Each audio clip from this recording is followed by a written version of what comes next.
mumkinki shu Nargiza sabab bo'lib shularni qilindi. Bitta muzika chalib yurgan bola mana qo'shiqchiga aylandi. Abduqayum Nargizaga nisbatan qilingan haqoratlar aynan o'z yakunini topdi. Sud qarori bilan o'z yechimini topdi. Sabab shundaki, go'yoki Omurat Hamdamovni uy joyida qizi kelinidan asrab qolish maqsadida oldi. Shu o'rinda yana savollar tug'ilgan. Bir necha yillar siz ijarada turgan ekansiz o'z turmush o'rtog'ingiz bilan. Agar bular yaxshi pul topganda, agar uyga muhtojligi bo'lmaganda o'zligi ishlab uy olishardi degan bu birinchi savol. Olimlarning aniqlashicha, soch ildizida qon aylanishining pasayishi yoki sirkulyatsiyasining buzilishidan sochlar to'kilar ekan. Soch va soqol o'stiradigan vositalar sochlarning ildizida qon aylanishini yaxshilar va buning hisobiga sochlar qayta o'sib chiqishi kuzatiladi. Qachonki original vositalardan foydalansangiz, 100% sifatli va original soch va soqol o'stiradigan vositalarni bir necha yillik tajribaga ega Bek Savdo internet magazinidan sotib olishingiz mumkin. Bu narsalar uchun 10% chegirma va Rossiya bo'ylab bepul dostavkasi mavjud. Ekrandagi raqamlarga qo'ng'iroq qilib buyurtma bering va ishonchli mahsulotlardan foydalaning. Sabab shundaki, go'yoki Omurat Hamdamovni uy joyida qizi kelinidan asrab qolish maqsadida oldim. Agarda men hozir qaytarib beradigan bo'lsam, o'g'lim ukam kelinim bilan olib qo'yadi. Assalomu alaykum barchaga, bizlarni tomosha qilib turgan insonlarga. Mana biz huquqbuzarlar Alimboyev, Safarboy, Hamdamova, Gavhar, Umarjon va Gulqamollarga nisbatan bo'lgan ma'muriy ish bo'yicha ishni yakunladik. Ushbu ish bo'yicha Abduqayum Nargiza Rixsilayevna ishda jabrlanuvchi sifatida o'tdilar. Asosan ish holati bo'yicha gapiradigan bo'lsak, Alimboyev, Safarboy, Hamdamova, Gavhar, Umarjon va Gulqamollari internet YouTube sayti orqali Abduqayum Nargizaga nisbatan tuhmat va haqorat so'zlari ishlatib chiqargan barcha videolari bo'yicha bo'lib o'tdi. Sud majlisi davomida birontasi mana shu internet orqali qilgan tuhmatini, internet orqali qilgan internet saytlari orqali qilgan haqoratlari bo'yicha bironta asosiy dalil keltira olmadi. Ular asosiy maqsadi faqat Abduqayum Nargizani butun bir internet tomoshabinlari oldida, xalq oldida ular bir obro'sini to'kish, badnom qilish, shu harakatlar maqsadida, shu maqsad bilan harakatlanganligi sud majlisida o'z tasdig'ini to'liq topdi. Birinchi bo'lib ma'muriy ish ko'rish Olmazor tuman ma'muriy sudiga ish hujjatlari kelib tushgandan keyin 24-so'yga tayyorlangan edi, 24-noyabrga. Afsuski ish bo'yicha Alimboyev ham, Hamdamova va Umarjonovalar birontasi kelmadi. Kelmaganligi sababli ishni ko'rish 25-noyabrga qoldirildi.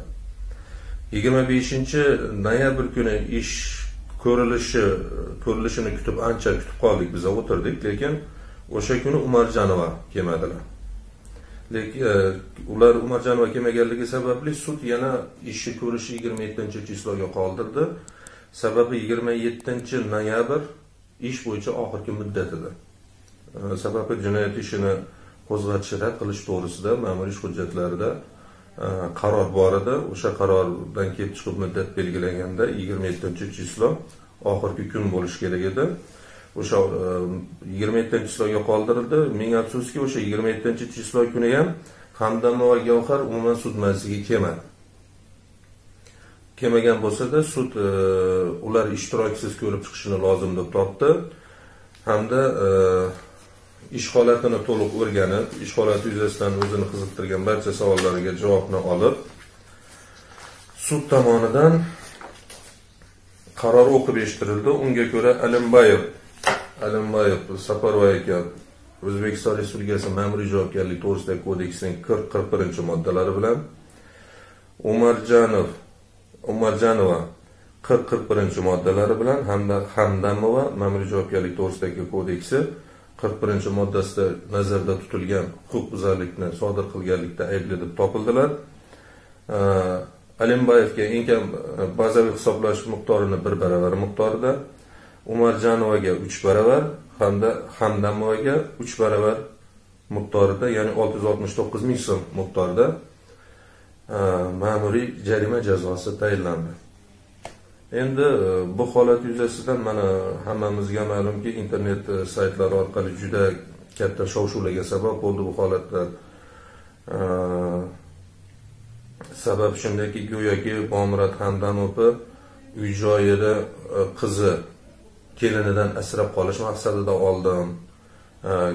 Agarda men hozir qaytarib beradigan bo'lsam, o'g'lim, ukam kelinim bilan olib qo'yadi, keyin boshqalarga sotib yuboradi. Har xil so'zlar bilan chiqishlar qilishdi-da internet orqali, ijtimoiy tarmoqlar orqali.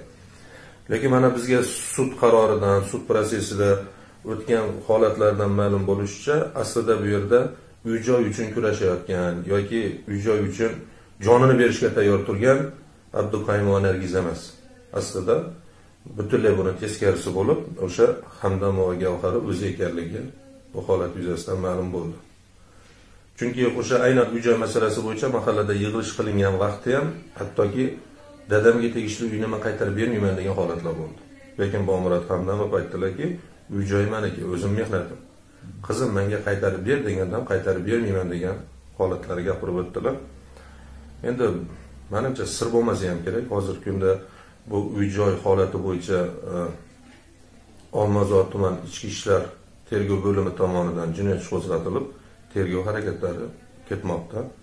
Tez kunlarda menimcha shu yangi yilgacha tergov harakatlari tugallanib, mazmunan ko'rish uchun Olmazor tuman jinoyat ishlari bo'yicha Olmazor tuman sudiga o'tkazilsa ham ajab emas. Abduqayumova Nargizaxonni ish protsessini ko'rib chiqish uchun o'zingiz xohish bildirdingizmi yoki o'shani o'rganib chiqib bu narsaga rozilik bildirdingizmi? Qanaqadir qaysidir summani evaziga rozilik bildirdingizmi? Yo'q, endi rozilik bildirish masalasi bular bilan Bomurod Hamdamovda ham men o'zim advokatman. Bomurod Hamdamovni himoya qilish vaqtida endi Bomurod Hamdamovga yoshlar ulug'ligi yonida baribir kimnidir hamrohligisiz hozirgi kunda yura olmayotganligi sababli mana o'g'illari bilan kelinlari birga olib kelishgan. O'sha paytda yaxshi do'stona munosabat tiklangan. Men shunaqa muammom bor deb aytgan vaqtlari qonuniy nuqtai nazardan tegishli huquqiy yordam berish, amaliy yordam berish bo'yicha men kelishuv tuzganmiz. O'sha asosda borib advokatlik qildim. Mana sizning nazaringizda mana shu muammolarni yoritish, mashinani o'rganib chiqish vaqtida sud raisi to'g'ri qaror chiqardi deb hisoblaysizmi? Endi bizlarda O'zbekiston Respublikasi Jinoyat kodeksining 139-140-moddalarida to'g'ridan-to'g'ri yozib qo'ygan ikkinchi qismida ommaviy axborot vositalari orqali qilingan har qanday haqorat hamda tuhmat to'g'ridan-to'g'ri jinoyat tarkibini beradi degan joy bor. Lekin bu holat bo'yicha tergovchini jinoyatchini qo'zg'atishga rad qilish to'g'risidagi qarori bo'lganligi sababli bu yerda ma'muriy ish yurituda ko'rib chiqilib, ma'muriy jarima jazosi tayinlandi. Albatta endi bu holat yuzasidan mana Nargiz opani o'zlari bilan maslahatlashib, gaplashib kelishib olamiz. Balkim kassatsiya tartibida shu holat yuzasidan qo'shimcha shikoyat qilamiz. Endi buni ular bilan alohida uchrashib, gaplashib, maslahatlashib olamiz.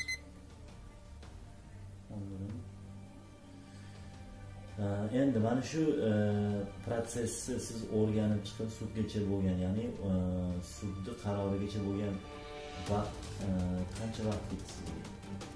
Ish hujjatlarini o'rganishga.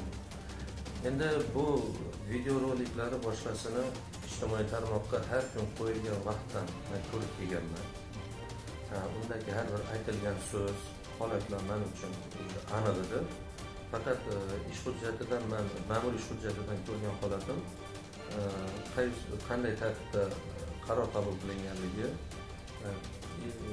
ish bo'yicha huquq buzarlar tomonidan berilgan tushuntirish xatlari shular bilan qiziqish bo'ldi. Endi unga o'rtacha 4 soat 5 soat vaqtimiz ketdi. Aynan mana shu faoliyatingizni olib borayotgan paytingizda qanaqadir to'siqlar, qiyinchiliklar duch keldingizmi siz? Yo'q, hech qanaqa to'siq, hech qanaqa qiyinchiliklar bo'lmadi. Demak, hozirgi kunda aynan shu ma'muriy sud jarayoni yopiq deb bemalol ayta olasiz. Abduqayumova Nargizaga nisbatan qilingan haqoratlar aynan o'z yakunini topdi. Ha. Sud qarori bilan o'z yechimini topdi. Endi bundan keyingi holatlarga menimcha ko'zi tutilib yoki video chiqishlar bo'lmasa kerak edi. Endi u holat bo'yicha bir nima deyish qiyin, lekin ma'muriy javobgarlik to'g'risidagi kodeksda ham, jinoiy javobgarlik to'g'risidagi kodeksda ham shunaqa holatlar bor. 1 yil davomida ma'muriy javobgarlikka tortilgandan keyin 1 yil davomida aynan shunday turdagi ma'muriy huquqbuzarlik holati takrorlanadigan bo'lsa, bu to'g'ridan to'g'ri jinoiy javobgarlikka keltirib chiqaradi. Endi agarda o'zlarida yuridik bilim yetarli bo'lmasa, masalan, huquqbuzarlar advokatlarga murojaat qilsa, advokat tushuntirib berishi mumkin bu holat bo'yicha. Endi 1 yil davomida, qaror chiqqan kundan boshlab 1 yil davomida agarda bu holat takrorlanadigan bo'lsa, bu to'g'ridan to'g'ri jinoiy javobgarlik masalasini keltirib chiqaradi. Shu sababli o'ylaymanki, endi bu internet orqali chiqishlar, boshqalar qo'lida bir qonuniy asosi bo'lmasdan turib, kimdir telefondagi aytgan ma'lumotini o'zi uchun asos deb qabul qilib, bular asosida tuhmat qilish holatlari menimcha boshqa takrorlanmasa kerak.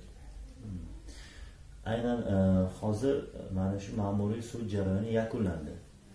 Endi yana bir eshitishimiz bo'yicha jinoiy sud ham bo'lib o'tishi kerak ekan. Aynan Abduqayim va Nargizaxonning bunga aloqasi bormi?